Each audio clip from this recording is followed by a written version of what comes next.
Let's start with F because I guess, or I guess we can start with E.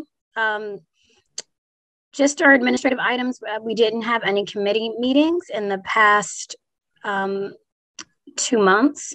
One item that I would like for us to consider that we've talked about briefly in previous meetings are timeliness, which, obviously the people that are here tend to be the more timely of our membership. Also, there are mechanisms in our bylaws around seeking new appointments or actions against members of our advisory board who are not regularly participating. So I think we would need to discuss at some future point whether or not that's something that we would like to address, as well as we've previously discussed either proxy voting or email voting around issues where we do need to move more quickly on time-sensitive items so that we're not spending a lot of time either waiting for quorum or, in the case of last month, postponing for a month to actually achieve quorum. So those are some administrative items that we'll need to discuss. I don't know if this is necessarily the moment, but I just want to put those on everybody's radar as things that I would like for us to discuss this month or next month, but before my official first term is up, that I want to talk about how to best address these issues moving forward. So I don't know if anybody has any thoughts or wants to discuss now or kick that can down the road a little bit, but obviously this is an ongoing issue that we'll need to figure out how we would like to address this as a collective.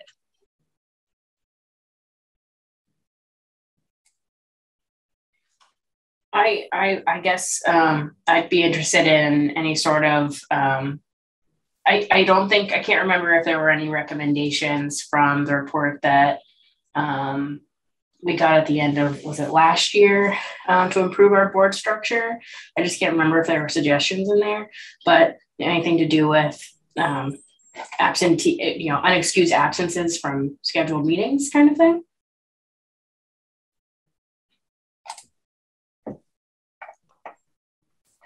So the bylaws, section 1.4 that the board approved, I think, yes, at the end of last year, very beginning of this year, say board members must make an effort to attend monthly meetings, either virtually or in person. If a board member misses 2 consecutive meetings, the board member may be asked to step down.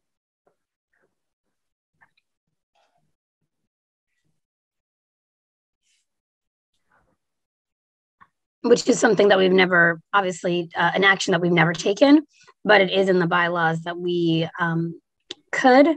So I just wanted to see if anybody had any strong feelings on that, or if we want to, again, we can double back to it and just start thinking about it over the next month. But obviously, the work that we do is very important, and we don't want to both pull teeth to get participation or possibly exclude people who would be very excited to be at this table and do the challenging and important work that we're doing. And this is, absolutely no disrespect to our colleagues, but just we do need to function. And if we are missing potentially 2 months in a row of meetings because we can't get quorum together, then we're no longer able to function. And so we'll either have to look at implementing that portion of the bylaws or something in its place so that we can continue the business of the advisory board on a monthly basis. So I just putting that out there as an administrative item. Ironically, doing this at the front end because of the issue that I wanted to discuss, but just putting that out there for the collective to chew on. I do have a comment. I wonder if it would be helpful to actively engage board members to see who's interested in continuing to serve and who's sort of waiting until their tenure is up, and beginning to, again, understand the level of commitment and availability. The other thing that I will say, I think that the meetings are 2 hours long, and this is very, very important work, but I would, encourage the board and the staff to reassess whether or not it needs to be a 2-hour meeting, and can we somehow structure the meeting in a way where folks who are busy know that they're going to be on a call and they're going to be able to do the voting agenda first, participate in any, post discussion. I think a 2-hour meeting is maybe a little bit laborious for folks, and that could be weakening engagement. Those are just my thoughts.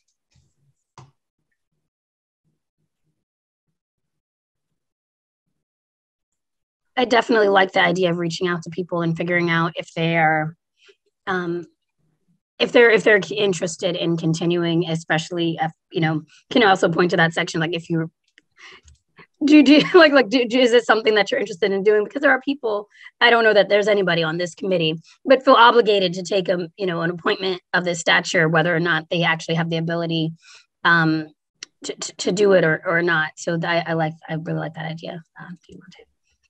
One other note that I make is maybe revisiting the time too, because a lot has changed during the pandemic, and I've noticed that the decline in participation has really been over this pandemic period. Maybe do another assessment. Does Thursday from 9 to 11 still work for most folks, or is there a more optimal time where we might be able to capture more participants if we were to move it to a different date and time? It's been a couple of years, so it may be worth refreshing. Paul Spradley has joined. Great. So I think then we should move back to the beginning for voting items. I know that Paul has communicated that he has limited time, as well as I believe Derek is also at the conference. So we can start at the beginning instead of at the end, so that we can move as quickly as possible through our agenda. So we will begin with roll call. Lena Andrews, Oliver Beasley. I'm here. Dr. Jamil Bey. Joanna Deming. Knowledge Build Hudson. Good morning, I'm here. Jerome Jackson. Council President Cale Smith. Mark Masterson. Here. James Myers. Marcus Reed. Dr. Paul Spradley. Here. Sonia Tillman. Derek Tillman. Here. Dr. Diamante Walker. Here. Adrian Wanaha. I am present. And Megan Winters. Here. Thank you. We'll now go on to review and approve our minutes from October 7th. Has everyone had an opportunity to review? Motion to approve. This is Mark Masterson. Thank you. Second, this is Paul Spradley. All those in favor? Aye. Aye. Any opposed? This is Knowledge. I'm just going to abstain. I think that was the meeting that I wasn't present. Thank you. Same for me, Kelly. Oh, thank you, Oliver. And next would be public comment, but I don't believe we have any registered public commenters. And so we will move forward to a presentation from Action Housing on a pilot program. Yep, thanks, Kelly. So I will introduce this, and then we also do have two speakers from Action Housing who's here to answer any questions. So Action Housing is seeking the support of the Housing Opportunity Fund, along with the Heinz Endowment, Wagner Foundation, Allegheny County Department of Economic Development, and PHFA to fund their COVID-19 Homeowners Assistance Pilot Program. This pilot program will be focused on providing homeowners financial assistance to households whose situation was caused or exacerbated by the COVID-19 pandemic, including those who were delinquent prior to January 2020. Action Housing is requesting a financial commitment of $50,000 from HOF. As outlined in their proposal, Action Housing is requesting an additional $2.5 million from PHFA to support this initiative. This mortgage assistance program would allow for up to $35,000 in mortgage assistance per household, which is substantially more assistance currently offered through the HOF's HSP program. Through HOF's HSP program, we currently offer up to $6,000 in mortgage assistance program. So that is the main difference is the amount of assistance that a homeowner can receive through Action Housing's pilot program. If HOF were to fund Action Housing's full request of $50,000, that would assist approximately 10 households. So hypothetically, if each household could be eligible for up to a $5,000 HOF grant and up to $30,000 in Action Housing assistance, so that they could receive the total assistance amount of $35,000. So if the advisory board would like to support this pilot program, Action Housing has agreed to administer HOF funds in accordance with the current Housing Stabilization Program guidelines and HOF legislation. This is an ongoing development with Action Housing. So there are two representatives from Action Housing, Kyle and Dan, on the line to answer any questions the advisory board may have regarding this pilot program. We are recommending that the $50,000 come from the HOF demonstration dollar line item to fund this program as well. I will open up the floor to any questions the advisory board members may have.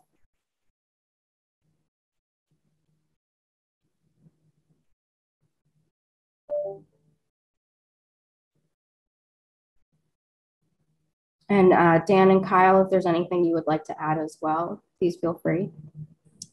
Yeah, I'll just give a quick context. This is Kyle Webster from Action Housing. The purpose of this program is we have, we're anticipating the Housing Assistance Fund program, which will be funded through the American Rescue Plan through PHFA that will be launching sometime in the spring. The purpose of this program is to offer a hammock, but specifically targeting those communities that are often most left behind by homeowner assistance programs in terms of housing stabilization. We used data that we were able to take from the rental assistance program that Action is currently administering, along with the CMU Create Lab, to target communities where there are high levels of at-risk minority home ownership, to kind of start with the application of this program in those communities, and then potentially expand beyond that based upon the success of the program. So this is basically an innovative approach to try to use data-driven metrics in order to assist in stabilizing minority home ownership as a result of the COVID crisis, while we wait for the larger statewide program to come into play, and also just to help those who are at immediate risk of displacement and homelessness due to foreclosure, tax delinquency, and utility issues.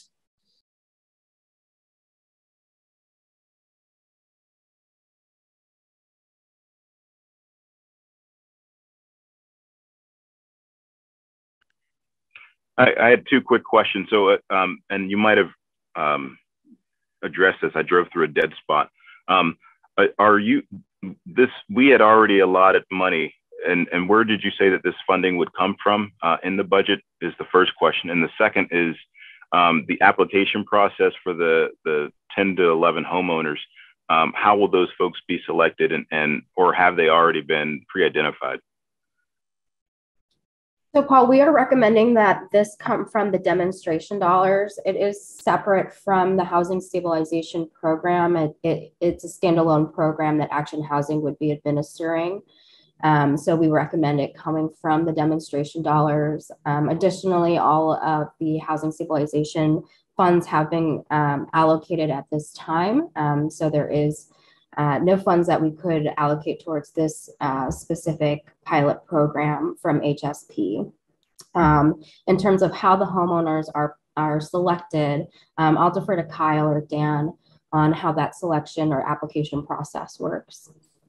Yeah, so we will be working with Frontlines community partners, Operation Better Block and Kingsley Association in the city, as well as Civically in Wilkinsburg and Penn Hills, will be working with us on this program. There will be an application process that will require satisfaction of different criteria connected to proof of home ownership, hardship as a result of the COVID of the COVID crisis, delinquency in rent, risk of homelessness, et cetera. It'll really be mimicking kind of the requirements that we have for the emergency rental assistance program, but applied to a homeowner lens.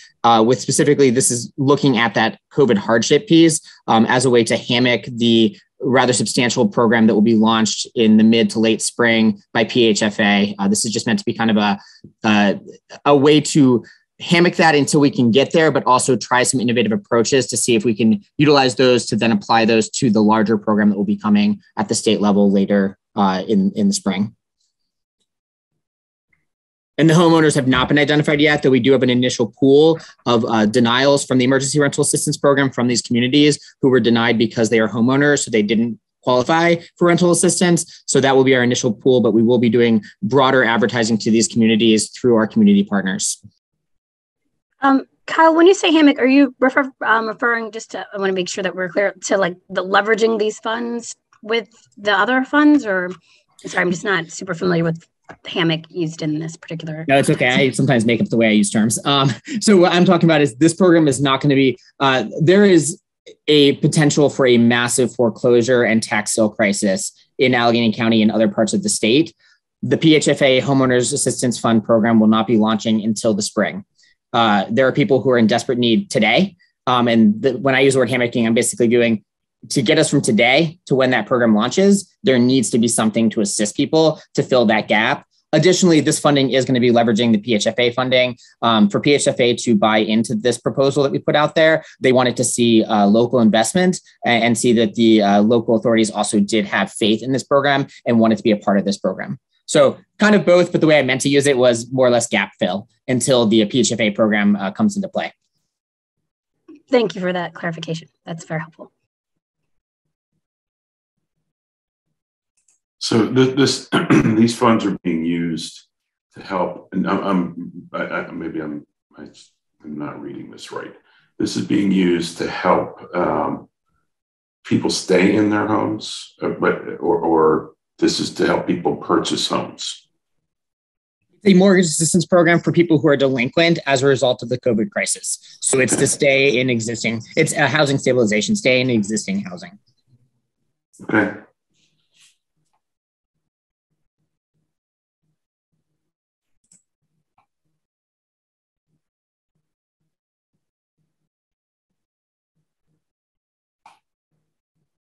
Well, if there's not any more discussion, I'd make a motion to approve.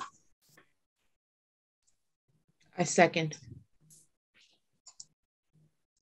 All those in favor? Aye. Aye. Aye. Aye. Any opposed? Perfect. Any opposed? Abstentions? Great. The motion carries. Thank you and congratulations. Up next, we have the Western proposal from, do we not have, I'm sorry, that's not on here. I'm sorry, I'm looking at an old draft. We've already discussed advisory board administrative items. So now onto program expenditures and updates. Apologies. Yeah, no problem, Kelly. So these are the down payment and closing cost assistance updates. We are seeing an increase in home buying, which is great. We have 252 first-time home buyers in the city since the program has opened. We've committed 72% of our funding, and we expect this just to continue to slowly increase throughout the months. We do have enough funding to last us the next 12 months until we get the allocation for 2022. But this program is healthy, and we do expect it to continue trending upward in the coming months. And again, we have 121 first-time home buyers who are falling between that 51% and 80% AMI level, which is great to see. For our homeowner assistance program, 89% of our funding we have is committed, but actually 100% of our funding is committed when we take into account those who are on our wait list. We have about 130 people who are on our wait list that we are currently working through. So the program is currently closed, but we are hoping to open up the program again next year. But we do have 324 households that have been served or are in the process of being served through this program currently. And then this is our for sale development and RGP program.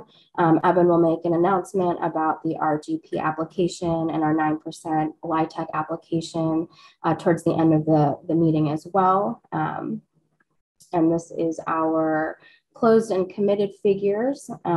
So we are expending our funding quite nicely. We have closed and committed about $26 million of our HOF funding. For this rental gap program, about 4.5 million has been RFP'd out, as Evan again will mention later on in the meeting. So we are expending these numbers down nicely. And then the legal assistance program, we are spending that down as well. There is still a lag with some invoices, so this number is most likely a higher than is represented here, just because we are still catching up on some invoices for legal assistance. But that is, this program is being utilized throughout the city. And then this is a breakdown of the dollars and units and households that are being served.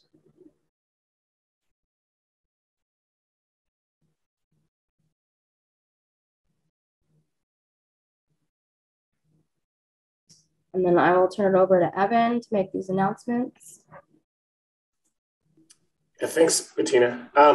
So a couple of affordable development opportunities that I want to bring to the attention of the advisory board and the public that's watching. First, on the left side of this slide is the rental gap program, which we released an RFP for last Tuesday on November 23rd. And so approximately $4.5 million is being put out in this RFP. And that $4.5 million is the 2021 HOF rental gap allocation. So we hadn't been taking many projects other than the 9% deals that were funded with 9% low-income housing tax credit deals that were funded with the 2020 allocation, with the intention that we'd be putting out an RFP for smaller scale community-driven development or 4% LIHTC projects with that 2021 money. So that RFP is live. It's accessible on the URA's website in the proposals and bids section, and then also on the URA's bid platform, which is IonWave Technologies. And that's where we'll actually be fielding questions and answers. Those are public for everybody to view and be accepting responses through IonWave Technologies. And that RFP is going to be running on a rolling basis, basically until the program is fully subscribed and we have to shut down the RFP. So I would expect the advisory board would begin to see some projects in the next month or two here as developers who've been waiting to submit for that program come in for rental gap financing. And then on the right side of the screen here, the 9% low-income housing tax credit pre-application is something that the URA does annually, asking for projects that are planning to apply to PHFA's 9% LIHTC round in the spring to submit a pre-application with information about their project to the URA so that we can kind of forecast what our budgeting and gap financing needs are going to be, and also start kind of teeing up any land dispositions, whether it's URA or city-owned land that's going to be involved in these projects, just to get a head start on that. So we're going to, we released that on November 23rd as well. That RFP is available on the URA's website as well in the proposals and bid section. And that has an actual deadline, and that is Monday, January 3rd by 4 p.m. And those applications, which are much less involved than the rental gap side, it's, those are all due to actually Bettina Viheg at URA.org. So more information on both those RFPs can be found on our website.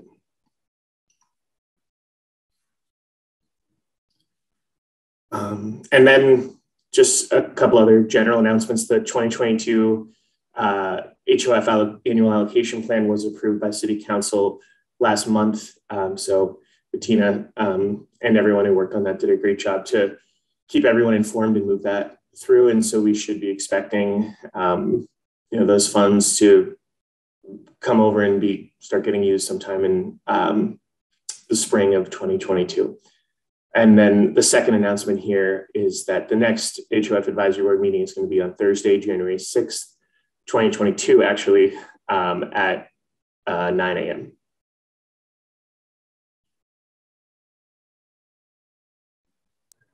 Great. If there are no further announcements by anybody on the board or from the URA, we can entertain a motion to adjourn.